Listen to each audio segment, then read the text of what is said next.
And so when people found out that Hilton Head was free, enslaved people from all around the region were coming here because they knew they'd be safe here. So then you had this influx of people looking for opportunity, trying to talk to the Union Army about how they can better themselves. They had skills, they wanted to work, they wanted to raise their families. There was no template, there was no like primer that you take how to figure out what to do when you're quote unquote freed.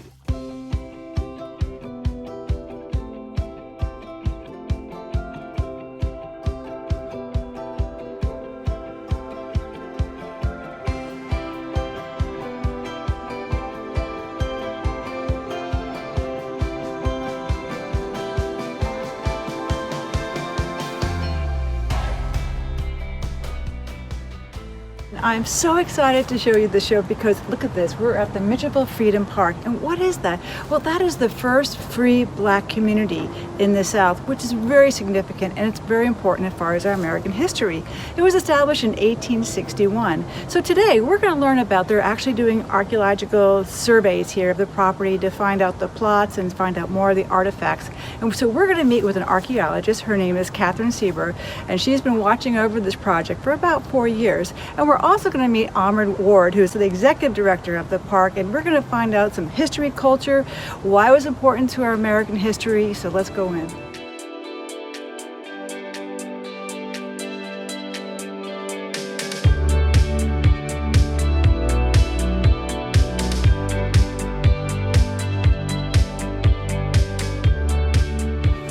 Well, everybody, I'm excited to introduce you to Ahmad Ward, who is the executive director here at the Freedom Park. And I just want to share with you the reason why we're sort of set up like this, because we are social distancing.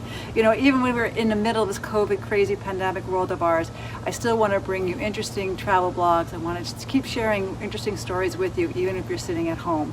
So Ahmad, thank you for joining me today. And so at the Freedom Park, as I mentioned before, it was the first free Black community in the South, which is significant. And in this park you have started to build a little community reflecting how they live. Like here we're at the Praise House. And what's the significance of this area, this place here? Well, we're here on this site. The Praise House was put here because there was a clearing. That's really the main reason. We found a place to put something. We wanted to have the first Juneteenth festival that the organization had put on back in 2014. This was a great place, it had a natural tree canopy, so it just made sense. What we didn't know at the time is that we were placing this structure right on top of one of the historic church sites that would have been in the community back in the 1860s. And so when Mitchelville was established, there were 4 churches in the area. First African Baptist Church was the first church, which was actually established right before the community was. So there were no real praise houses on the site. There might have been some when this was a plantation, but praise houses are prevalent all through South Carolina and Georgia. So this was an opportunity for us to do Juneteenth Festival. This happened before I got here, but they had no idea that they were placing this structure right on top of what we think is one of the churches on site. And so recent archaeology in the area has determined that we're about 85% sure that there was a church here. Wow. And this structure is sitting right on top of it. That's kismet. I mean, those are things right. that we can't. We don't think that's a coincidence. That's a coincidence. It's meant to be. But before we get too far in, I want to talk about the history here, because the question is how did this become a free state for the Black community? Because I think it was the North were here, right, habitating the island, and when they were leaving, how did that all work in place, the history of how it happened? Sure, this is actually the byproduct of an early victory in the Civil War. November 1861, the Battle of Port Royal, which happened in the Sound that way, going out towards the river, towards the ocean. There was a major battle here, only lasted about 3 hours, but the Union Army came in and bombarded 2 forts, Fort Walker and Fort Beauregard, which is across the water. And everyone who was in Hilton Head, who was Confederate and or slave owner, left because the Union Army was coming. And so at that point, every enslaved person who was at a plantation, excuse me, on the island was de facto freed, but just not considered free for real. They were considered contraband of war. And so the Union Army makes Hilton Head the Department of the South. So you have 30,000 to 40,000 Union troops that are coming to set up here. And so when people found out that Hilton Head was free, enslaved people from all around the region were coming here because they knew they'd be safe here. So then you had this influx of people looking for opportunity, trying to talk to the Union Army about how they can better themselves. They had skills, they wanted to work, they wanted to raise their families. There was no template, there was no primer that you take how to figure out what to do when you're quote unquote freed. Right. And so Ormsby Mitchell, who was a general in the army, was assigned here in 1862, saw the layout of the land, saw the conditions for the black people that were here, and made a determination that, if we're fighting for this ideal to free these people, let's do this here. Let's give them the opportunity to be citizens here. Let's try it out here, because the Port Royal experiment was something that hadn't necessarily started yet, but it was on its way. And so he gave, a couple hundred acres to this contraband community and said, hey, this is your land. And so this was an opportunity for them to be citizens, to make their own way, to chart their own course, to build their own structure of law. They had a mayor, they had a council, they had a form of government, they had 4 churches, there was 4 stores, 3 schools. Each family got a quarter acre of a lot to build on. So that was theirs. And so Mitchell had basically set forth this first opportunity for citizenship for Africans in America on this site. And so that's why we call it the first self-governed town of formerly enslaved people in the United States, because self-governing was the most important part of what was happening here at Mitchellville. And from 1862 to about 1868, you had upwards of 3,000 people who lived here. There were about 500 homes. People all over the country, in the eastern port, of course, were talking about this town in South Carolina, but yet we don't know about it for real now. Right. Interesting. Well, I'm wondering, because do we know how many acres? How many acres was this again? They sort of gave out to the. There was miles of Mitchellville. I can't give you the complete acreage, but it was over well over several hundred acres. It's, I think, a section that was bought by a former resident of Mitchellville. He bought 200 acres himself that I know of, and that wasn't all of Mitchellville. Right. Okay, so it took up a lot of space. And it's important also to note that Mitchellville also was the first mandatory school system that was recognized in the state of South Carolina. Potentially the South, but we know specifically the state of South Carolina, because every child who was here between the age of 6 and 15 had to go to school. Yeah. And so that was also a very important part of freedom. That was something that was important to them, because you couldn't take education away. Even if somebody could take your freedom away physically, right, you couldn't do anything with this. So how long did this community last for? I know we still have it here, I understand, but when it sort of dissipated, what caused that? The height, as I mentioned before, was between 1862 and 1868. The Union Army leaves in 68, so the economic engine is now gone. Okay. But they moved to a more of a subsistence form of living, so the things that they were selling and bartering to the town, they started doing all of that for the community itself. And what you also have to keep in mind is, after the war is over, there's an opportunity for people to go try to find folks they've been separated from. So people packed up the houses that they had built from wood from the Union Army sawmill and moved, try to locate people. They moved to the northern end of the island because the soil is better and it was closer to the mainland, because there was no bridge until 1956, so you had to use boats, right? And also, Hilton Head is shaped like a shoe, as most people know. So Mitchellville is on the back of the hill, which is dangling out in Port Royal Sound, which connects to the ocean. Right. And you got storms coming off there every single year, right? So it wasn't the best location or best habitat for civilization. So they needed to, but that makes sense. That's what humans do. They migrate to better places so they can survive. Sure. And that's the answer. I was curious about that, because I was wondering, why did it go? But there are people that live here now, and there's long heritage, many generations. So I know, as a director, you're also looking for funding sources. Sure. If someone's listening to us, how can they reach you to say, what can we do to help? Is there some website, or how they can help you? Well, Kathryn, I'm glad you asked. No, he didn't ask. No, we didn't plan that, actually. I'm just doing this because it's a supporting thing. And Well, I am always ready to give out our web address, which is exploremitchelville.org. It's important to note that Mitchell is spelled with one L. So it's exploremitchelville.org. There's a nice big donate button down there on the site where you can give to our program. We have completed a master plan that's going to give the full blueprint for this acreage. We got about 33 acres we can work with, Great. 23 physically. Great. And so we're going to build an interpretive center. We're going to recreate part of the town. And of course, a reflection area here that talks about the church, and also a 4,000-year-old Native American imprint that our good friend Katherine Seeber and her team has located for us. Oh my goodness, that's going to be, I have to come back for another conversation about, but I know Catherine's coming on next, so maybe we can touch upon that, because I didn't know that tidbit of information. Yeah, there's so many things happening here, and each donation will help us get to this big goal of turning this into a cultural attraction that talks about Mitchellville and why it's important in the 21st century. Well, Ahmad, again, thank you very much for your time, and I'm so excited for Mitchellville and continue the great success that you've been working on. Thank you very much. And we're going to be back, and I'm going to have Kathryn join us, who's the archaeologist who's been on this dig for about 3 to 4 years. Can't wait to hear what she has to say.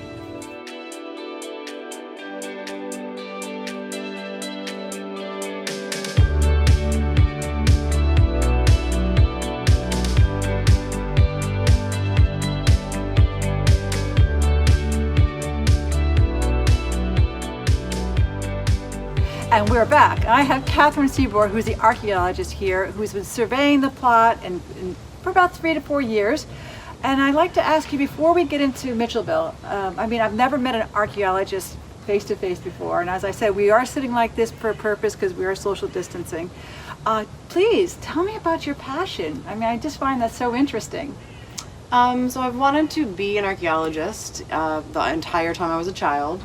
No one knows where it comes from, but as I got older, I sort of dug into what it meant to be an archaeologist, and I got really excited about it as a young teen, and then I went to college for it. And so for the last decade, it's been the thing that I do, and every year I find more things that I love about being an archaeologist. It's kind of a weird job, but... Such as what? Give us 2 things. I love the part of my job that has real-world application, and so there's a lot of things every day that we do as humans that leave our imprint literally in the soil. And the best part of my job is going through and finding the remnants that people leave behind that talk about their everyday life. So there's millions of people in history that we don't know their names, we don't know much about them, women, children, folks who didn't write things down. I get to talk to them every day when I look at the objects they leave behind, and that's a pretty incredible job. So that's one of my favorite parts. The other part is I really like the science of it. I love spending each day using science in new ways to find out things that we couldn't imagine that we were missing. And so it's a pretty fun job. I like that. I really like that idea. It's a passion. Mm-hmm. I really didn't think about that.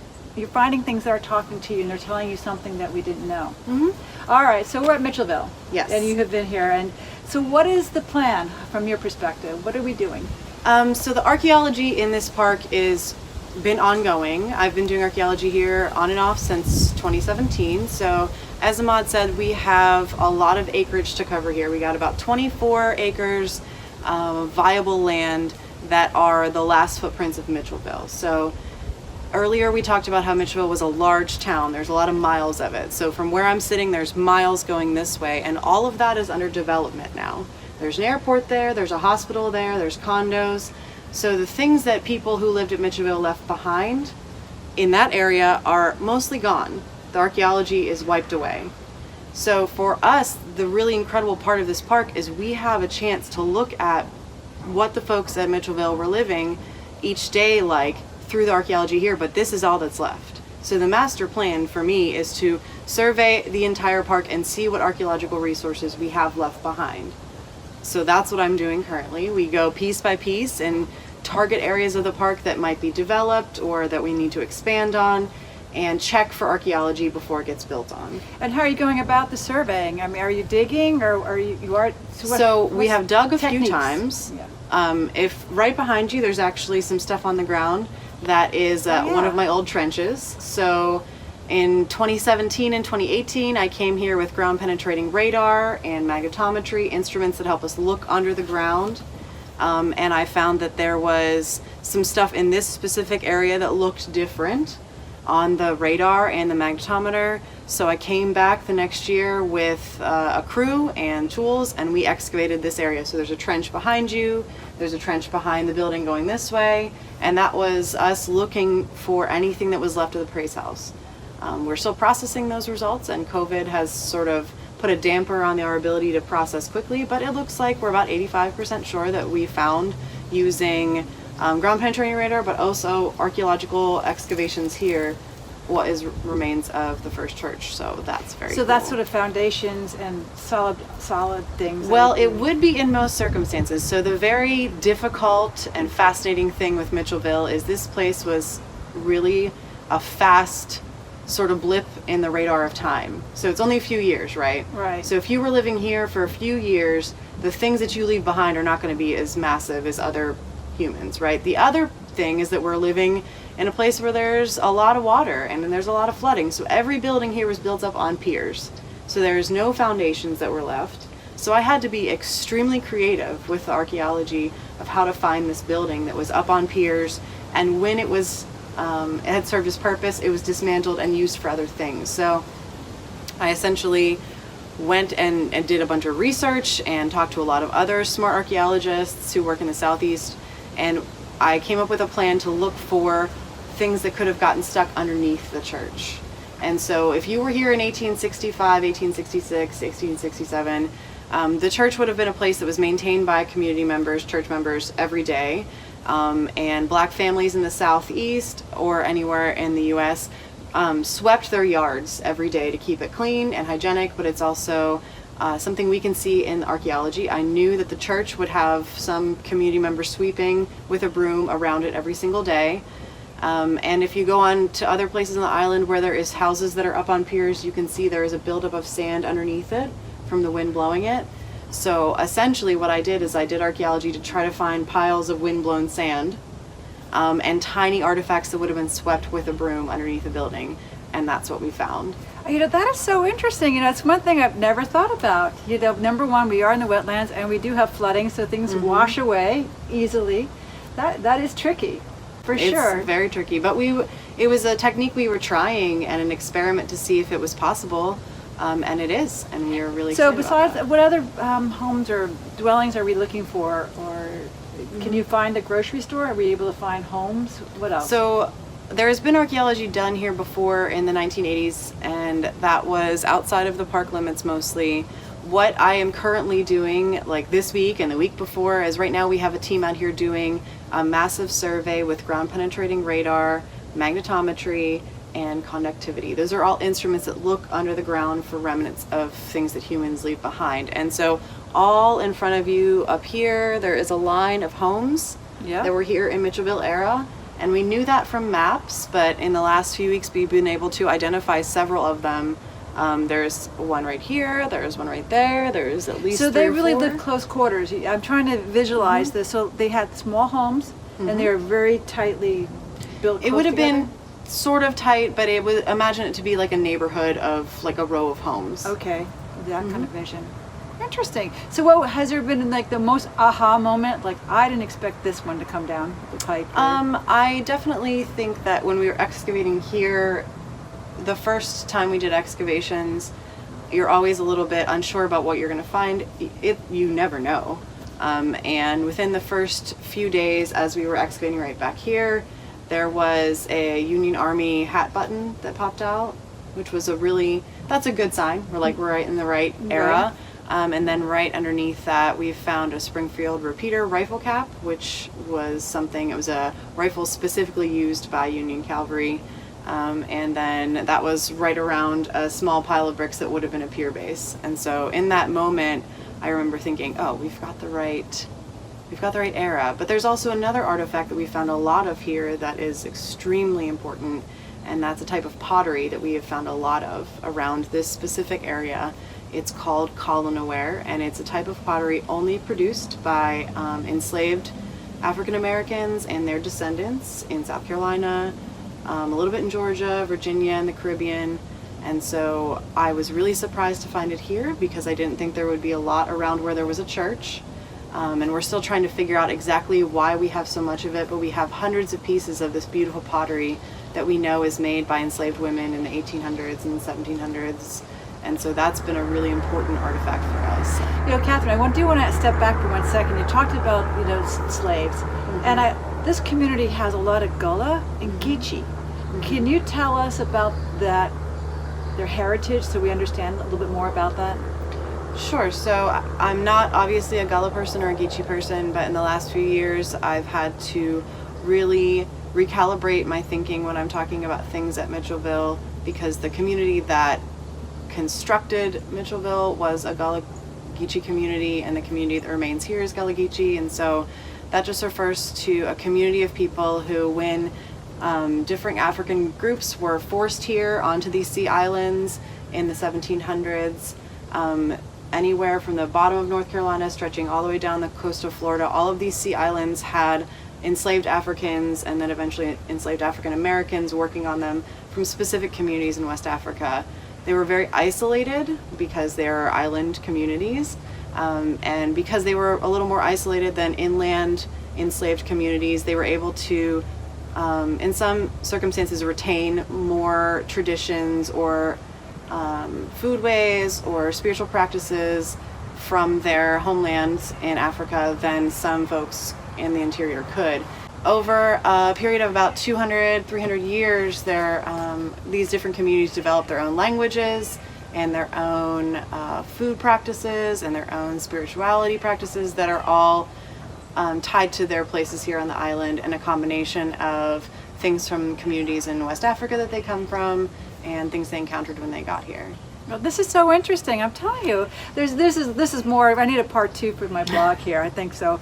But Kathryn, I want to thank you for sharing that information with me, because it's just so much. And Ahmad, thank you very much for sharing it as well. So as you're looking at this travel blog, I really want you to understand that my goal is to discover unique communities that we have around us that we may not know of, the hard to find and the easy, So as bringing on Kathryn and have that conversation, I want to thank you so much for joining me. And I want to wish you success in the next year ahead and see where other places you can. I'm going to come back for another part. I'll come back in 6 join months. us. We'll see us.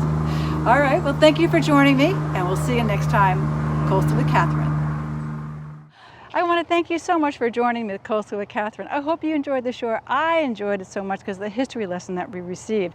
Now, do me a favor, if you'd like to hear more of these stories or see them on my YouTube channel, I need your help. Please like and subscribe to our channel so we will bring you more stories. And also, I want to hear where you'd like me to go. There's lots of coastlines in our country, and if you have a favorite place, do share that with me as well.